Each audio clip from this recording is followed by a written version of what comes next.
क्या आपने कभी एक भूखे जानवर की आंखों में देखा है? क्या कभी सिर्फ एक रोटी ने किसी का भाग्य बदला है? कहते हैं, जब हम बिना स्वार्थ के किसी भूखे को खाना देते हैं, तो वो रोटी सिर्फ शरीर नहीं, आत्मा को भी तृप्त करती है। यह कहानी है एक अकेली, बेसहारा माँ की, जिसका न कोई सहारा था, न कोई संतान। पर एक दिन जब उसने अपने हिस्से की सूखी रोटी एक भूखे कुत्ते को दी, तो उसके जीवन की दिशा ही बदल गई। एक अद्भुत यात्रा शुरू हुई, पापों का नाश, पितृदोष से मुक्ति, दरिद्रता का अंत और एक ऐसे आशीर्वाद की प्राप्ति जिसे शब्दों में बयान नहीं किया जा सकता। यह सिर्फ एक कहानी नहीं, यह एक सीख है, एक भाव है, एक अनुभूति है, जो शायद आपके जीवन को भी बदल सकती है।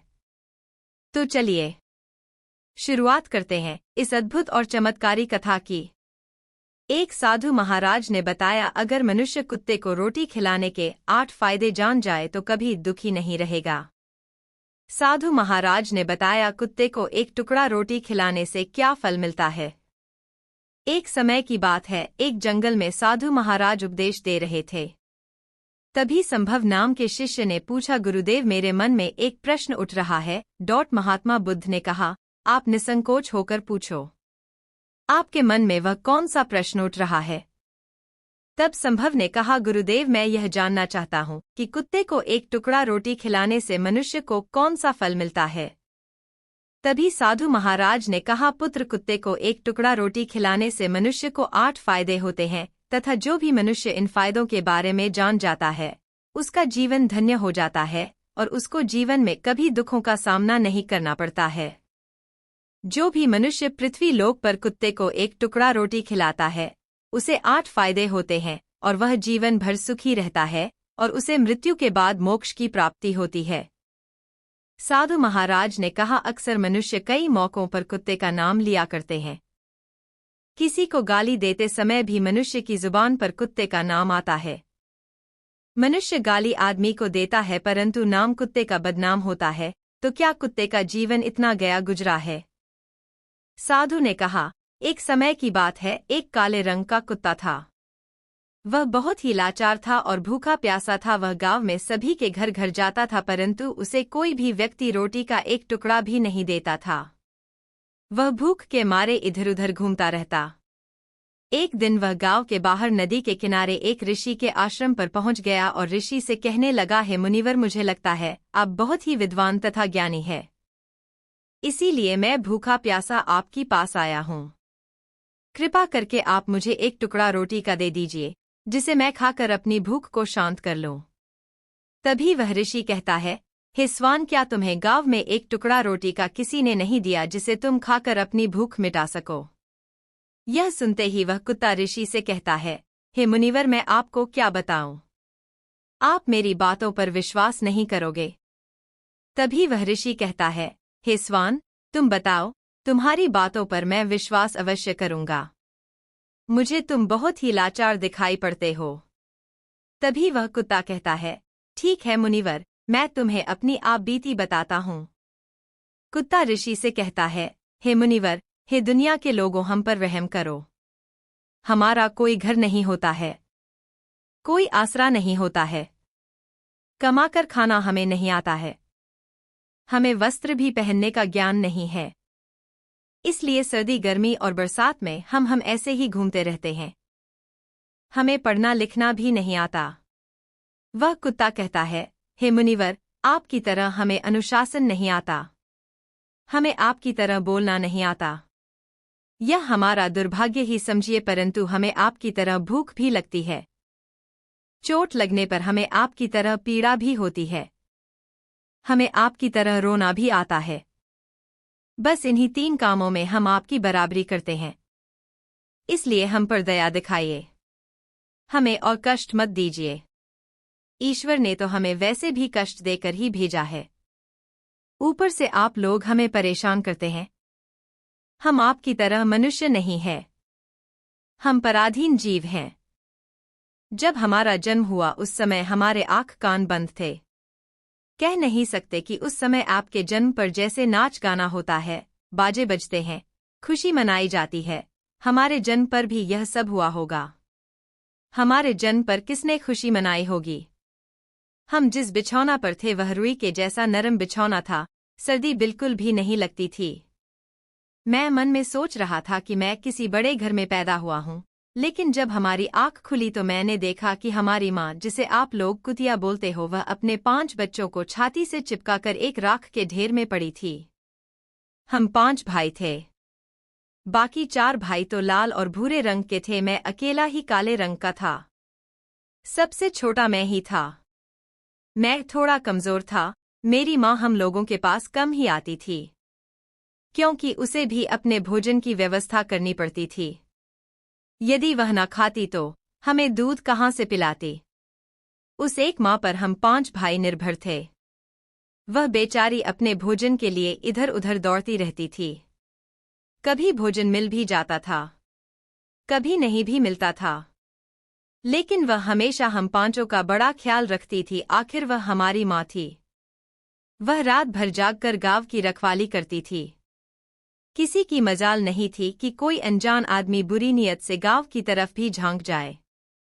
दूसरे गांव के कुत्ते भी हमारी माँ के डर से गांव में नहीं आते थे। गांव के किसी किसान के खेत में कोई जानवर खड़ी फसल खाने आते तो हमारी माँ उसे दौड़कर भगा देती। गांव वालों के लिए इतना सब करने के बाद भी कोई मनुष्य तो हमारी माँ को भोजन तक नहीं देता था। भोजन के लिए हमारी माँ को मजबूर होकर छीना झपटी करनी पड़ती थी। कई बार तो लोग उसे लाठी डंडों से पीट पीट कर भगा देते थे। बेचारी उस दिन भूखी प्यासी रहकर पेट की आग से जलती रहती थी। वह कुत्ता कहता है, हे मुनिवर, आखिर भूख तो हमें आपकी ही तरह लगती है। ऊपर से उसे अपने 5 बच्चों की चिंता भी लगी रहती थी। आखिर मां जो थी, भूख उसे चैन से बैठने नहीं देती थी और गांव वालों का भी उसे देखकर हृदय नहीं पसीजता था। तो बेबस होकर उन लोगों के घरों में चोरी से घुसना पड़ता था और खाने की कोई चीज मिल जाती तो उसे खाकर ही अपने पेट की आग बुझा लेती थी। कई बार तो लोग उसे खाने की वस्तु ले जाते हुए देखते तो लाठी डंडे लेकर उसके पीछे पड़ जाते। कुछ निर्दय लोग तो कई बार उसे घर के अंदर बंद करके पीटते थे। हमारी माँ का बुरा हाल कर देते थे। फिर वह कुत्ता ऋषि से कहता है, हे मुनिवर, हमारी माँ ने क्या बिगाड़ा था? उसने सिर्फ अपने पेट के लिए भोजन ही तो चुराया था। चोरी करने का हमें कोई शौक नहीं है, पर पापी पेट हमें यह सब करने के लिए मजबूर कर देता है। एक दिन की बात है, बड़ी जोरदार बरसात हुई। ओले पड़े थे, ठंडी हवा चल रही थी। उस ठंड में ठिठुर कर हमारे 3 भाई मर गए। उस दिन हमारी माँ बहुत रोई थी, लेकिन मनुष्य हमारी पीड़ा को नहीं समझे, क्योंकि उसके बच्चे थोड़े ही मरे थे। फिर वह कुत्ता कहता है, हे मुनिवर, अब हम सिर्फ 2 भाई रह गए थे। हमारी माँ हम दोनों की अच्छे से देखभाल करने लगी। फिर एक दिन उसी गांव में ठाकुर साहब के घर पर दावत चल रही थी और अनेक प्रकार की मिठाइयाँ बन रही थी। उस ठाकुर साहब के घर काफी मेहमान आए हुए थे। हमारी माँ कुछ खाने की तलाश में बार बार उधर जाती, लेकिन लोग उसे दुत्कार कर भगा देते थे। किसी को उस पर इतना भी तरस नहीं आया कि एक रोटी उस बेचारी को खाने को फेंक दे। एक रोटी से उनका क्या बिगड़ जाता? मेरी माँ बार बार जाती और वहीं खड़ी खड़ी देखती रहती थी। ठाकुर साहब के आंगन में दावत खाने का सिलसिला चालू हुआ। भोजन परोसा जाने लगा। मेरी माँ भी वहीं जाकर पूंछ हिलाने लगी। खाना परोसने वाला आदमी जब किसी काम से भीतर गया तो मेरी माँ दबे पाव रोटी लेने को चल पड़ी। फिर दूसरे आदमी ने मेरी माँ को जाते हुए देख लिया तो चारों ओर से लोग चिल्ला चिल्लाकर उसकी तरफ भागे। मेरी माँ उनकी चीख सुनकर घबरा गई। 2-3 आदमी लाठी लेकर उसके पीछे बड़ बेरहमी से दौड़े। मेरी माँ वहां से घबराकर भागने लगी, परंतु उसे वहां से निकलने का कोई रास्ता नहीं मिला, क्योंकि सामने से लोग लाठी डंडे लेकर आ रहे थे। तभी मेरी माँ वहां पर जो लोग भोजन कर रहे थे उनको लांघ कर निकल गई। साधु महाराज ने कहा। आगे वह कुत्ता कहता है, हे मुनिवर, मेरी माँ अपने निकलने पर इतनी हैरान नहीं थी जितनी कि उन लोगों को देखकर हुई थी। जो वहां पर दावत खा रहे थे वह सब उठकर खड़े हो गए। उन्होंने भोजन करना छोड़ दिया और कहने लगे कि कुतिया के लांघ जाने के कारण भोजन भ्रष्ट हो गया है। सब एक दूसरे से विचार विमर्श कर रहे थे कि अब क्या किया जाए, खाना तो सब खराब हो गया। फिर ठाकुर साहब फूट फूट कर रोने लगे। कुछ लोग तो यह भी कह रहे थे कि भाई कुतिया के लांघने से भोजन खराब कैसे हो गया, उसने खाने में या पतलों में मूंग थोड़ी डाला है, सिर्फ ऊपर से लांघ कर ही तो गई है। और कहने लगे शहरों में तो लोग कुत्ते को पालकर घर के अंदर सुलाते भी हैं और खिलाते भी हैं, तो इसमें कोई बुरी बात नहीं है। अगर कुतिया लांघ कर गई है तो भोजन खराब नहीं हुआ है। लेकिन उनमें से कुछ लोग बड़े घरों से ताल्लुक रखते थे, उन्होंने एक भी नहीं चलने दी। कह रहे थे कि भोजन तो भ्रष्ट हो गया है, यह हमारे खाने के लायक नहीं है। आखिरकार उन्हीं की बात मानी गई। अब तो वह सारा भोजन गरीबों में बांट दिया गया। उस दिन तो मेरी माँ को खूब पेट भर के खाना मिला था। ऐसा सुख उसने जीवन में कभी नहीं पाया था। लेकिन वह सुख उसके लिए बड़ी मुसीबत बन गया। वह भोजन करके वहां आराम से लेटी ही थी। उतने में वह ठाकुर डंडा लेकर वहां आ पहुंचा और उसे बुरी तरह से पीटने लगा। उसे इस बार भागने का भी कोई अवसर नहीं मिल पाया। डंडों की चोट से वह बुरी तरह से चिल्लाने लगी। माँ का विलाप सुनकर पत्थर भी पसीज जाता है, पर उस निर्दय को उस पर जरा भी रहम नहीं आया। वह उसे कठोरतापूर्वक पीटता रहा। माँ का वह सौर पूरे गांव में सुनाई दे रहा था। तब कुछ लोग आए और उसे समझाते हुए बोले, ठाकुर साहब जाने दो, भूख में तो आदमी की भी बुद्धि भ्रष्ट हो जाती है। यह तो एक पशु है, इसे अच्छे बुरे का क्या ज्ञान। अब इसे मारकर आपको क्या मिलेगा। जो होना था सो हो गया। लोगों के समझाने के बाद उसने हमारी माँ को पीटना बंद किया। माँ ने आकर सारी कहानी हम दोनों भाइयों को सुनाई। हमने सोचा कि कितना कष्ट भरा है हम कुत्तों का जीवन। आदमी एक रोटी के टुकड़े के बदले एक चोर की जितना पीटता है, बेकार है ऐसे लोग जो हम लोगों की पीड़ा को नहीं समझते। साधु महाराज ने कहा, वह कुत्ता कहता है, हे मुनिवर, एक दिन की बात है, उसी गांव के बाहर एक ब्राह्मण आकर ठहरा हुआ था। उसने अपने भोजन के लिए एक जगह चूल्हा बनाया और उस पर दाल बनाने के लिए रख दी। उसके बाद आटा गोंद कर रख दिया। वह वहीं पास में कुएं पर पानी लेने चला गया। इधर कहीं से मेरी माँ भी घूमती हुई वहीं पहुंच गई। उसने आटे को देखा तो सोचने लगी कि शायद इस आटे का कोई मालिक नहीं है। यही सोचकर वह उस आटे को खाने लगी।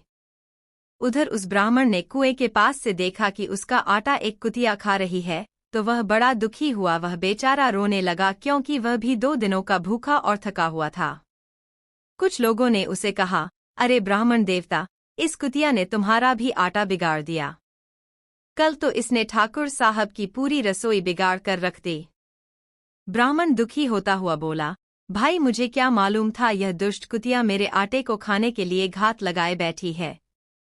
ब्राह्मण ने ना आव देखा ना ताव, लाठी लेकर उस कुतिया के ऊपर टूट पड़ा। माँ उस आटे को ठीक से खा भी नहीं पाई थी, पर उससे ज्यादा की उस पर लाठी बरस गई। महीनों तक मेरी माँ लड़खड़ाते हुई घूमती रही। तब उस दिन समझ में आया कि आदमी कितना खुदगर्ज है। हम उसका कोई भी कार्य करते हैं तो भी वह हमें अपना नहीं समझता। आगे वह कुत्ता कहता है, हे मुनिवर, हमारी कमी यह है कि हम उन्हीं मतलबी इंसानों के अधीन रहना चाहते हैं जो हमें कष्ट देता है। जो हमें प्यार से खिलाता है, हम उसके कितने काम आते हैं यह नहीं पता। उनके घर की रखवाली तो करते ही हैं, साथ ही साथ और भी बहुत सारे लाभ हैं जिन्हें मनुष्य नहीं जानता। इस पर साधु महाराज ने कहा, यदि मनुष्य कुत्ते को रोटी खिलाने के फायदे जान जाए तो अपने जीवन में होने वाले नुकसान से बच सकता है। आज मैं आपको बताऊंगा कुत्ते को रोटी खिलाने के 8 फायदे। मनुष्य को पता नहीं है कि जब भी घर में रोटी बनाई जाती है तो सबसे पहली रोटी गौ माता की होती है और पिछली रोटी कुत्ते की होती है। साधु महाराज ने कहा, ऐसा ही विधान भगवान ने बनाया था, लेकिन भगवान के बनाए उस विधान को भूलकर मनुष्य अगली और पिछली रोटी स्वयं ही खा जाता है। इसका दुष्प्रभाव उसके जीवन पर पड़ता है। कुत्ता वह प्राणी है जिसको रोटी खिलाने से मनुष्य के जीवन में पड़ने वाले ग्रहों के दोष भी दूर हो जाते हैं। साधु महाराज ने कहा, कुत्ते को रोटी खिलाने का पहला फायदा, कुत्ते को रोटी खिलाने से शनि का नकारात्मक प्रभाव कम हो जाता है। शनि ग्रह जब अपनी कुदृष्टि डालता है तो हर मनुष्य बर्बाद हो जाता है। जिस व्यक्ति पर उनकी महादशा का आरंभ हो जाता है तो बने बनाए काम अपने आप बिगड़ने लगते हैं और वह मनुष्य आर्थिक तंगी का शिकार हो जाता है। उस स्थिति में व्यक्ति यदि कुत्ते को रोटी खिलाता है तो उस पर शनि का दुष्प्रभाव बहुत ही कम हो जाता है। कुत्ते को रोटी खिलाने का दूसरा फायदा, कुत्ते को रोटी खिलाने से भाग्य आपके पक्ष में हो जाता है।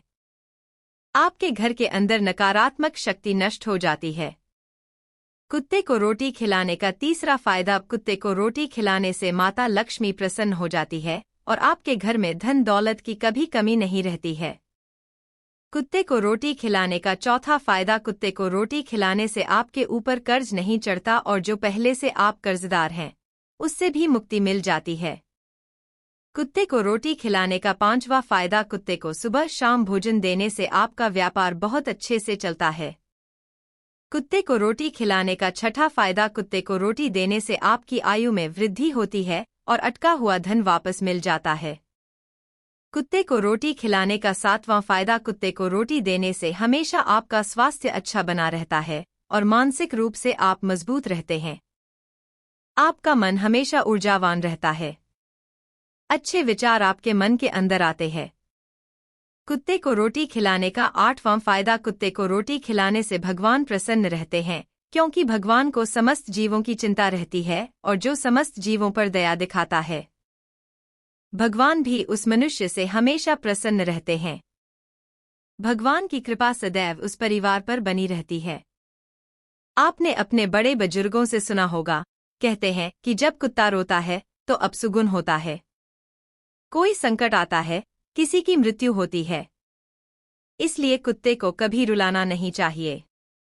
इस प्रकार से साधु महाराज ने संभव को कुत्ते को रोटी खिलाने के 8 फायदे बताए और जो भी मनुष्य कुत्ते को रोटी खिलाता है तो उसे इन 8 फायदों का फल प्राप्त होता है।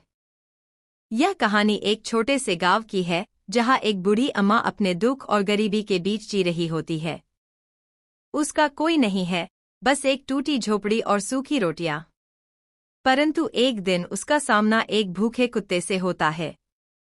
उस कुत्ते को पहली बार रोटी खिलाते समय अम्मा को नहीं पता होता कि उसका यह छोटा सा काम उसकी पूरी किस्मत को बदल देगा। बूढ़ी अम्मा का नाम था गंगो। उम्र करीब 70 वर्ष, लेकिन शरीर में अब जान नहीं बची थी। उसका पति और बेटा दोनों एक दुर्घटना में चल बसे थे। अब वह अकेली पड़ गई थी। हर दिन वह दूसरों के घरों में झाड़ू पोंछा करके जो थोड़ा बहुत अनाज मिलता उसी से गुजारा करती। लेकिन कई दिन ऐसे आते जब खाना भी नसीब नहीं होता। गांव के लोग उसे दया से देखते पर कोई खास मदद नहीं करता। वह अपनी झोपड़ी के बाहर बैठी भगवान से यही प्रार्थना करती, हे प्रभु, अब जीवन में कुछ ऐसा कर दे जिससे मृत्यु से पहले कुछ सुकून मिल जाए। एक दिन शाम को जब वह एक घर से झाड़ू मारकर लौटी तो देखा एक कुत्ता उसकी झोपड़ी के पास बैठा है। वह काले रंग का, दुबला-पतला, आंखों में गहराई लिए हुए था। उसकी आंखें कुछ कह रही थी, शायद भूख, शायद दर्द। गंगो ने अपनी पोटली से एक सूखी रोटी निकाली और कांपते हाथों से उसके सामने डाल दी। कुत्ते ने तुरंत रोटी खा ली और अपनी पूंछ हिलाई। उस रात गंगो ने जो नींद ली वैसी नींद उसे महीनों बाद आई थी। वह नहीं जानती थी कि एक भूखे जीव को भोजन देना कितना सुकूनदायक होता है। पितृदोष का नाश। अब वह हर दिन थोड़ा आटा बचाकर एक रोटी बनाती और उस कुत्ते को देती। कुछ ही दिनों में वह कुत्ता नियमित उसके पास आने लगा। कुछ दिन बाद गांव के एक पंडित जी ने गंगो से कहा, तुम्हारे घर के पास अब सकारात्मक ऊर्जा है।